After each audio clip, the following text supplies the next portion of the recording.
जलागवी गगनचर प्रवाह पावितस्तरे गले लम्बिताम्बुजं कृतं कपालिकामट्टमट्टमट्टमन्निनादमट्टमर्वचकार चण्डताण्डवं तनोतु न शिव शिव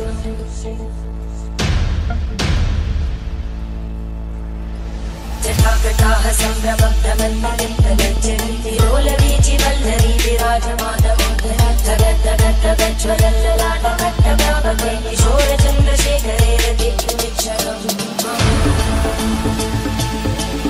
शिवलिंग तुम्ही बघितलं ना, हे साऊथ नॉर्थ आहे आणि आपण जे बघतो ना तर ते जास्तीत ईस्ट वेस्ट असतं. अच्छा. आणि हे एकच म्हणजे पूर्ण ऑल ओव्हर इंडियामधलं आहे, याच्यामध्ये तिसरा नंबर लागतो. अच्छा. की हे साऊथ नॉर्थ. बरं ते पाहिलं समोरून हा एरिया बघा तुम्ही, तुम्हाला हा एरिया पण जो दिसतो ना तो शंकराच्या पिंडीसारखा दिसतो. पूर्ण हे डोंगर बघा, सह्याद्रीची रांग बघा, तो असं आणि इकडे असं झालंय. हा. आणि म्हणजे ते शिवकालीन जे म्हणतात ना जावळीचा जो प्रांत, तो प्रांत कसा असेल तर त्याची त्यावेळेची ती रचनाच अशी होती. आणि आल्यानंतर महाराजांच्या काळामध्ये प्रत्येक ऑर व्हायचा, जे लढाया त्यांच्या व्हायच्या ते त्या लढाया ते मुद्दाम ह्याच प्रांतात करायचे. आणि एक आता आपल्याला जाताना दिसेल एकच एंट्री आहे तिकडून येणारी, आणि एकदा ती आतमध्ये हे लोक आलेत, मग ह्यांच्याकडे लाख जरी सैन्य असेल ते रिटर्न जात नव्हतं. मग त्या लोकांना चढण वगैरे असं काय डोंगर वगैरे काय कळायचं नाही की कुठून पळायचं कुठे पळायचं. आणि आपले हे 500 लोक पण त्यांना हैराण करून सोडायचे.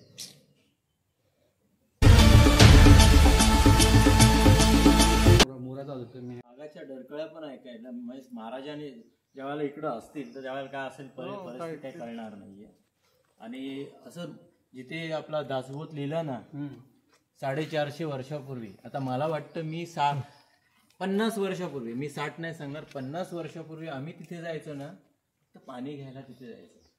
आणि एकदम घनदाट जंगल वगैरे काही काय सर्व सर्रास इकडची एकदम गावाकडची त्या जमान्यातली माणसं अशी वाटायची. तुम्ही 95ला पण पाहिलं असेल तर तोच अनुभव आला असेल तुम्हाला. तुम्ही आता एक काय सांगितलं होतं की शिवाजी महाराजांबद्दल सांगितलं होतं तुम्ही. शिवाजी महाराजांनी एकदा काय म्हणजे ते असं म्हणलं जातं की शिवाजी महाराज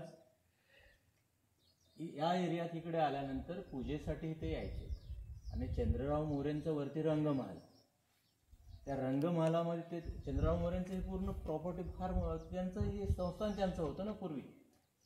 आणि मग तिकडे त्यांनी बरोबर टीप दिली की महाराज इकडे आलेले आहेत. मग महाराज आलेले कळल्यावर पूर्ण ह्या मंदिराला ह्या परिसराला वेढा होता. आणि महाराज तेव्हा आतमध्ये ह्या मंदिरात होते. जाताना सर्वांनी महाराजांना पाहिलं होतं, पण नंतर महाराज कुठे गेलेत कसे गेलेत कुणालाही कळलं नाही. मग ज्या वेळेला कळलं महाराज गेलेत रायगडावरती, त्यावेळेला कळलं इथे नाहीच आहेत ते. फार मोठं ते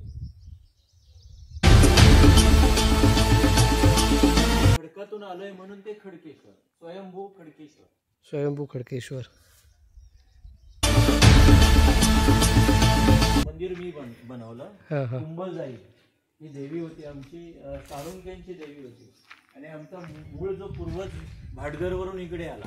अच्छा. तर त्यांनी सुरुवात आल्यानंतर त्यांनी त्यावेळेला मला वाटतं ही संस्थानं होतीच ना, मग आल्यानंतर तो आता त्याचे 250 लोक झाले. तिथे एक छोटंसं मंदिर होतं, ते जीर्ण झालं होतं. ओम नमः शिवाय.